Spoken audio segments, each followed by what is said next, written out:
Hello दोस्तों एवं प्यारे विद्यार्थियों, पिछले वीडियो में हम लोगों ने ठोसों में संकुलन के बारे में पढ़ा था। अध्याय 1 ठोस अवस्था के अंतर्गत इस वीडियो में हम लोग सघन संकुलित जालक में अंतरकाशीय रिक्तियां, क्रिस्टलों की संरचना एवं त्रिज्या अनुपात, घनीय इकाई में सेलों में परमाणुओं की संख्या, इन तीनों टॉपिक पर पढ़ाई करेंगे। तो वेलकम फ्रेंड्स, अध्याय 1 ठोस अवस्था पार्ट 3। तो इसमें सबसे पहले मैंने आप लोगों को बताया था कि समन्वय संख्या क्या होता है। समन्वय संख्या यह होता है कि मान लीजिए ये 3 परमाणु व्यवस्थित हैं, तो इसमें से जो बीच वाला परमाणु है वो निकटतम 2 परमाणुओं से घिरा हुआ है, तो अतः इस परमाणु के लिए क्या होगा, समन्वय संख्या 2 होगी। इसी प्रकार यदि वो 3 से घिरा रहता तो 3 होती और 4 से घिरा रहता तो 4 होती। तो इसी पॉइंट को ध्यान में रखते हुए हम आगे पढ़ेंगे सघन संकुलित जालक में अंतरकाशीय रिक्तियों के बारे में। सघन संकुलित जालक में अंतरकाशीय रिक्तियां 3 प्रकार की होती हैं। पहला होता है त्रिकोणीय रिक्तियां, दूसरा चतुष्फलकीय रिक्तियां और तीसरी अष्टफलकीय रिक्तियां। तो सबसे पहला हम लोग देखते हैं त्रिकोणीय रिक्तियों के बारे में, ट्राइगोनल वॉइड्स। तो यहाँ पे दिया हुआ है कि 3 atoms present on the 1 plane, यानी कि 3 परमाणु एक प्लेन पर ही स्थित रहेंगे और उनके बीच में जो वॉइड्स मिल जाएगा या फिर वो रिक्तियां बच जाएगा, उसे क्या कहेंगे हम लोग, त्रिकोणीय रिक्तियों के नाम से जानेंगे। उसे आप कुछ इस तरह से समझ सकते हैं, ये त्रिकोणीय रिक्त को प्रदर्शित कर रहा है। तो यहाँ पे 3 परमाणु एक ही प्लेन पर स्थित है और उसके बीच में जो स्थान बच गया वो त्रिकोणीय रिक्त को दर्शा रहा है। तो अगला है चतुष्फलकीय रिक्त, यानी टेट्राहेड्रल वॉइड्स। इस प्रकार के वॉइड्स में 4 एटम भाग लेते हैं। कितने एटम भाग लेंगे, 4 एटम भाग लेंगे। उसमें 3 एटम भाग ले रहे थे, इसमें 4 एटम भाग ले रहे हैं, जिसमें से 3 एटम एक ही प्लेन पर तथा एक एटम उन 3 एटम के ऊपर में व्यवस्थित होता है। मतलब कि यदि यह 3 एटम है और इसके ऊपर में एक और एटम हम लोग फिट कर दें तो उनके बीच में जो अंतरकाशीय रिक्तियां बच जाएंगी उसे हम लोग क्या कहेंगे, चतुष्फलकीय रिक्त कहेंगे। वो कुछ इस प्रकार से दिखाई देगा। ये जो है तीन एटम एक ही प्लेन पर व्यवस्थित है और उसके ऊपर में एक और एटम व्यवस्थित है, तो यह चतुष्फलकीय रिक्त यहाँ पे जो रिक्त बचा है वो कहलाएगा। इसी में ध्यान देने वाली बात यह है कि रिक्त का आकार रचक गोले की तुलना में कम होता है। आप यहां से देख सकते हैं कि रचक गोले कितने बड़े बड़े हैं और उसका रिक्त कितना छोटा है। तो रिक्त का आकार कितना होगा, रचक गोले से छोटा होगा। यह चतुष्फलकीय रिक्त और अष्टफलकीय रिक्त में अंतर कभी कभी पूछता है, तो इसमें आप लोग दोनों को कंपेरिजन करके याद कर सकते हैं।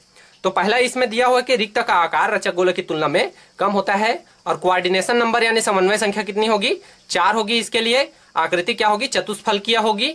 और त्रिज्या अनुपात की बात करें तो वो त्रिज्या अनुपात 0.25 होता है। इस त्रिज्या अनुपात के बारे में आगे मैं आपको डिटेल से पढ़ाने वाला हूं, तो वीडियो को लास्ट तक जरूर देखिएगा। अष्टफलकीय रिक्त यानी ऑक्टाहेड्रल वॉइड्स, इस प्रकार के वॉइड्स में 6 एटम भाग लेते हैं। कितने एटम भाग लेंगे, 6 एटम।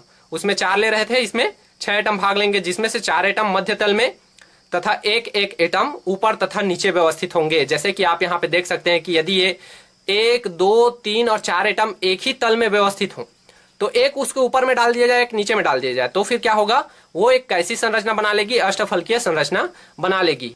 तो उसके लिए भी आप यहाँ पे एक 3D संरचना देख पा रहे हैं, जिसमें से ये 4, 1, 2, 3 और 4 क्या है, एक प्लेन पर स्थित है तथा ये एक ऊपर में और एक नीचे में स्थित है। तो इस प्रकार से इनके बीच में जो स्पेस बच जाएगा उस स्पेस को क्या कहेंगे हम लोग, अष्टफलकीय रिक्त के नाम से जानेंगे। तो इस अष्टफलकीय रिक्त में याद रखने वाली बात यह है कि इस रिक्त की आकृति या फिर इस रिक्त का आकार क्या होगा, चतुष्फलकीय रिक्तियों से बड़ी होगी। और समन्वय संख्या इसके लिए 6 होगी, क्योंकि 6 परमाणु भाग ले रहे हैं। और त्रिज्या अनुपात रेडियस रेशियो कितना होगा, 0.414 होगा।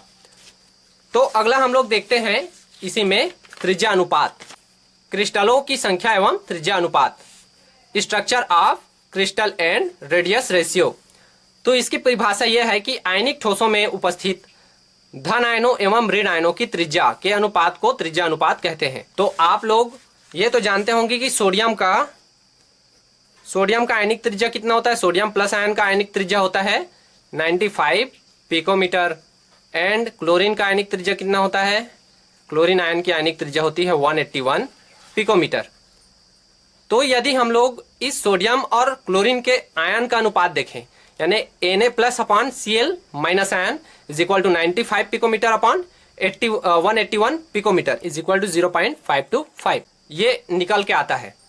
तो ये जो है किसके लिए त्रिज्या अनुपात हो जाएगा, NaCl के क्रिस्टल जालक के लिए त्रिज्या अनुपात ये हो जाएगा। कैसे होगा तो उसको भी हम समझते हैं इस सारणी के माध्यम से। आप यहाँ पे देख पा रहे होंगे कि पहले में दिया हुआ है 0 से 0.155। यदि इस बीच में त्रिज्या अनुपात का मान आता है तो उसकी समन्वय संख्या कितनी होगी, 2 होगी, और उसकी आकृति रेखीय होगी, और एग्जाम्पल है HF2। यदि 0.155 से 0.225 में यदि किसी का त्रिज्या अनुपात का मान आता है तो उसके लिए समन्वय संख्या 3, त्रिकोणीय समतलीय उसकी ज्यामिति या आकृति होगी, और B2O3 इसके लिए एग्जाम्पल है, यानी बोरान ऑक्साइड। अगला है यहाँ पे 0.225 से 0.414 के बीच में यदि किसी का त्रिज्या अनुपात आता है तो उसके लिए समन्वय संख्या का मान होगा 4, और आकृति होगी चतुष्फलकीय। एग्जाम्पल है ZnS एंड HGS, यानी कि जिंक सल्फेट और मर्क्यूरिक सल्फेट। अगला एग्जाम्पल है यहाँ पे 0.414 से 0.732 के बीच में यदि किसी का त्रिज्या अनुपात का मान आता है तो उसके लिए समन्वय संख्या 6 होगी, और आकृति अष्टफलकी होगी। एग्जाम्पल है NaCl, KCl और AgCl। यदि 0.732 से 1.000 के बीच में यदि किसी का त्रिज्या अनुपात का मान आता है तो उसके लिए वैल्यू होगा समन्वय संख्या का 8, एंड उसकी आकृति होगी क्यूबिक या घनीय। एग्जाम्पल है CsCl सीजियम क्लोराइड और CaF2 कैल्शियम फ्लोराइड। तो यहाँ पे हम लोगों ने जैसे इसको सॉल्व किया 95 picometre upon 181 picometre is equal to 0.525। ये किसके बीच में आया, ये आया 0.414 से 0.732 के बीच में। तो इसकी आकृति कैसी होगी, अष्टफलकी होगी, और उसकी समन्वय संख्या क्या होगी, 6। एग्जाम्पल में तो आप देख ही पा रहे हैं कि NaCl है, KCl और AgCl है। तो हम लोग समझते हैं कि रेखीय संरचना क्या होती है। रेखीय संरचना यह होती है लीनियर, यानी 2 परमाणु उसमें उपस्थित होंगे। ट्राइगोनल क्या होगा, यानी त्रिकोणीय, 3 परमाणु उपस्थित होंगे। और टेट्राहेड्रल यानी चतुष्फलकीय में 1, 2, 3 और 4 परमाणु स्थित होंगे। इसमें कितने फलक हैं, 4 फलक हैं, इसीलिए इसको टेट्राहेड्रल या चतुष्फलकीय कहा जाता है। कैसे, ये सामने वाला एक फलक, बगल वाला दूसरा फलक, और वो पीछे वाला तीसरा फलक, और ये नीचे वाला चौथा फलक। वैसे ये ऑक्टाहेड्रल होता है, अष्टफलकीय होता है, जिसमें 8 फलक होते हैं। ऊपर में क्या होता है, 1, 2, 3 और 4 फलक क्या रहेंगे, एक दूसरे से सट करके एक पिरामिड टाइप का स्ट्रक्चर बनाएंगे। वैसे नीचे में भी 4 फलक मिल करके एक पिरामिड टाइप का स्ट्रक्चर बनाएंगे। तो टोटल कितना फलक हो गया, ऊपर में 4 और नीचे में 4, तो इज इक्वल टू 8 फलक हो जाएगा। इसीलिए इसको ऑक्टाहेड्रल या अष्टफलकीय संरचना कहते हैं। यही संरचना किसमें पाई जाती है, NaCl के एग्जाम्पल में पाई जाती है, सोडियम क्लोराइड के एग्जाम्पल में। और यह होता है क्यूबिक संरचना, जिसमें 8 परमाणु भाग लेते हैं, 1, 2, 3, 4, 5, 6, 7, 8 परमाणु। तो यहाँ पे ये 8 परमाणु क्यूबिक संरचना में भाग लेते हैं। और एग्जाम्पल क्या है देख रहे हैं, CsCl और CaF2। तो इसमें हम लोग देखते हैं महत्वपूर्ण पॉइंट, घनीय इकाई सेलों में परमाणुओं की संख्या।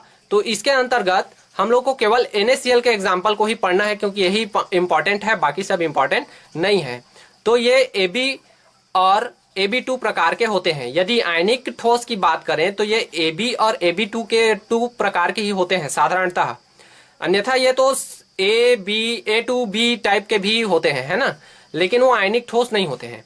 तो आयनिक ठोसों में क्या होगा, AB और AB2 प्रकार के होंगे। तो NaCl की संरचना को हम लोग समझते हैं। यह क्या होता है, AB प्रकार की होती है। हम लोग क्या पढ़ रहे हैं, AB प्रकार की पढ़ रहे हैं। तो AB प्रकार की FCC संरचना होती है, फलक केंद्रित घनीय जालक, FCC face centred cubic cell इसका स्ट्रक्चर होता है। अगला है यहाँ पे, इसमें इस संरचना में प्रत्येक Na एटम यानी कि सोडियम एटम, प्रत्येक सोडियम एटम 6 क्लोरीन एटम द्वारा तथा प्रत्येक क्लोरीन एटम 6 सोडियम एटम द्वारा घिरी होती है।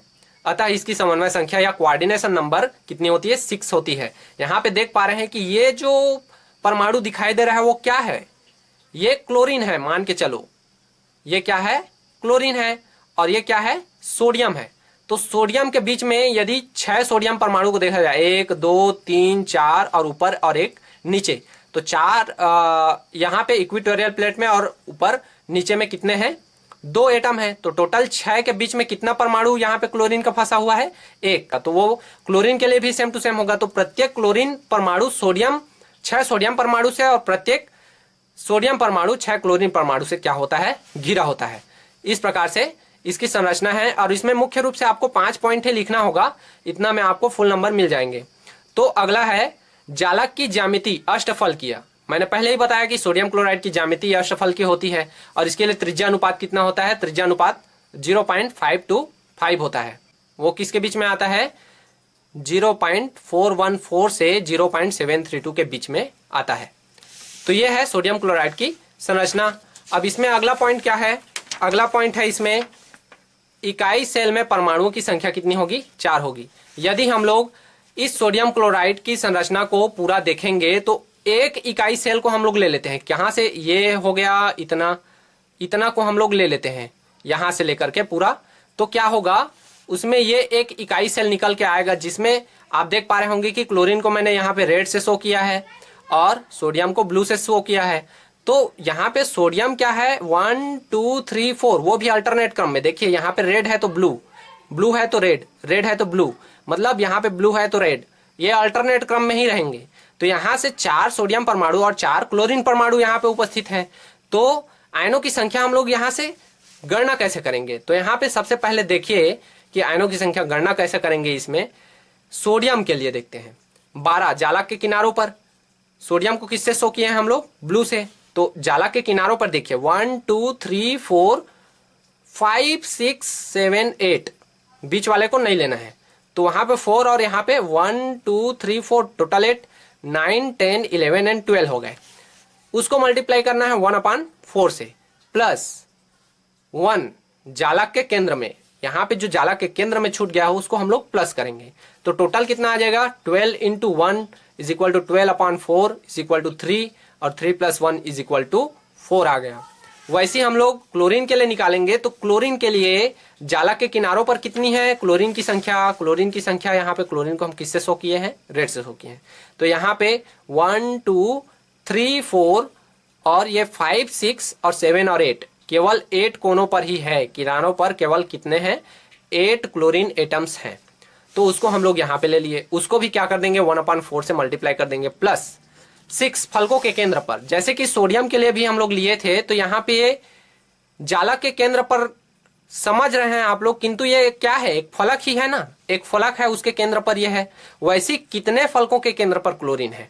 तो हम लोग देखेंगे कि सबसे पहले फलक में क्लोरीन है, फिर इस साइड वाले फलक में क्लोरीन है, उस साइड वाले फलक में क्लोरीन, पीछे वाले फलक में क्लोरीन, सामने वाले फलक में क्लोरीन और नीचे वाले फलक में भी क्लोरीन। यानी कि ऊपर नीचे दाएं बाएं आगे पीछे सब में एक एक क्लोरीन मौजूद है। तो टोटल कितने क्लोरीन हो गए? 6 क्लोरीन हो गए।